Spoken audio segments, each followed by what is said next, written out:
Everything మేము information తెప్పించుకుంటాం. అదే సమయంలో ఆరోపణలు చేస్తారా, కమిటీలు వేస్తారా, ఎంక్వైరీలు వేసేస్తారా, ఎవరు ఇన్వెస్ట్మెంట్ లేకుండా చేసేస్తారా మీరంటే దానికి సమాధానం లేదు. కాదు, ఇప్పటికే ఈ రాష్ట్రంలో ఒక భూతం ఉందని ఎవడు రావాలంటే భయపడుతున్నారు. మేము అందుకే పదే పదే చెప్తున్నా, ఆ భూతాన్ని రాబోయే రోజుల్లో శాశ్వతంగా భూమిని పెడతాం, సమాధి కట్టేస్తాం, భూతానికి రాజకీయ సమాధి కడతాం అని చెప్తున్నాం. అలాంటి చెప్పినప్పుడు మీరు కూడా ఇమీడియట్గా ఎంక్వైరీ చేసేస్తారా, లేదంటే ఇంకోటి చేసేస్తారంటే ఎవరు రారు రాష్ట్రానికి. మనం ఒక పద్ధతి ఉంది, ప్రజాస్వామ్యంలో ఉన్నాం. ఒక పక్క చట్టాలు ఉన్నాయి, కోర్టులు ఉన్నాయి, ఒక పక్క మనం ఉన్నాం. అందుకే అమరావతిని ఏం చేశాడు, ఒక అగ్రిమెంట్ చేశాం అమరావతిలో. అగ్రిమెంట్ ఏంటి, రైతులు సిఆర్డీఏ రాజధాని ఇద్దరు కలిసి సిఆర్డీఏ కలిసి ఒక మ్యూచువల్ అగ్రిమెంట్కి వచ్చారు. మేము భూమి ఇస్తాం, తిరిగి మాకు మీరు ఇవ్వాలని ఒక అగ్రిమెంట్కి వచ్చారు. ఆ అగ్రిమెంట్ చెల్లదు, నేను 3 రాజధానులు పెడతాను పెట్టాడు. ఏమైంది, సుప్రీంకోర్టుకు పోయాడు, 5 ఏళ్ళు అయిపోయింది, 3 రాజధానులు రాలేదు, ఉండే రాజధాని పోయింది. కొండ 4 మంది వేస్తే ఉండే 4 ఊడిపోయింది. అదే అతను చేసిన పని.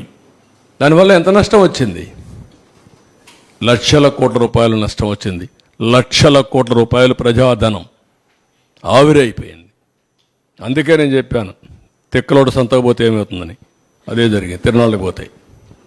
సార్, పవర్ ప్లాంట్స్ కి మీరు కూడా నన్ను ఎమోషనల్గా డిస్టర్బ్ చేయాలి, మీరు అది చేసేస్తారా. మీరు 5 ఏళ్ళు ప్రెస్ కాన్ఫరెన్సే చూడాల, మీరు మాట్లాడుతున్నారు దగ్గరికి వచ్చి మళ్ళా. కాదు, నేను ఇంత డెమోక్రటిక్గా క్వశ్చన్స్కి అన్నిటికీ సమాధానం చెప్తున్నా, మీరు అడిగిన దానికి అన్నిటికీ సమాధానం చెప్తున్నా. నాకెందుకంటే I'm confident what I'm doing is right. I want to convince you, I want to take forward and convince people. Sir, power ప్లాంట్స్కి కోల్ షార్టేజ్ అనేది బాగా ఇష్యూగా ఉంది సార్. అంటే 2 డేస్ కానీ 3 డేస్ కంటే కూడా ఎక్కువ ఉండటం లేదు. ఏది పవర్ ప్లాంట్స్కి కోల్ ఇష్యూ, కోల్ షార్టేజ్ ఉన్నాయి. అది అంటే 3 to 4 డేస్ ఉంది. ఇంకా అది కూడా బిల్డప్ చేయాలి, కోల్ కూడా బిల్డప్ చేయాలి. ఇవన్నీ ఎట్లుంటాయంటే, ఇప్పుడు వర్షాకాలం వచ్చింది. ఎవడైనా కానీ ముందుంటే కామన్ సెన్స్ ఉంటే వర్షాకాలానికి మామూలు కంటే ఒకప్పుడైతే నేను నెలకు కూడా బిల్డప్ చేసాం. 10 రోజులు నెలకు బిల్డప్ చేశాం. ఇప్పుడు అది కూడా పోయింది. అలాంటి సమస్యలు ఉన్నాయి, అవి కూడా బిల్డప్ చేస్తాం. ఏం చేయాలో చేద్దాం. ఒకటి కాదు, చాలా సమస్యలు ఉన్నాయి.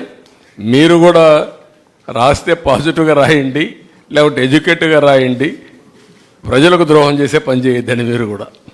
సార్, ఈ హైడల్ పవర్ ప్లాంట్స్ నిర్వహణ లోపంలో ఉన్నాయి. రెండోది సీలియర్ పవర్ ప్లాంట్ ఒకటి నిర్మాణంలో ఆగిపోయింది సార్. ఆగిపోలా, ఇంకా ఉంది, ప్రాసెస్లో ఉంది. ఇక్కడ పిఎం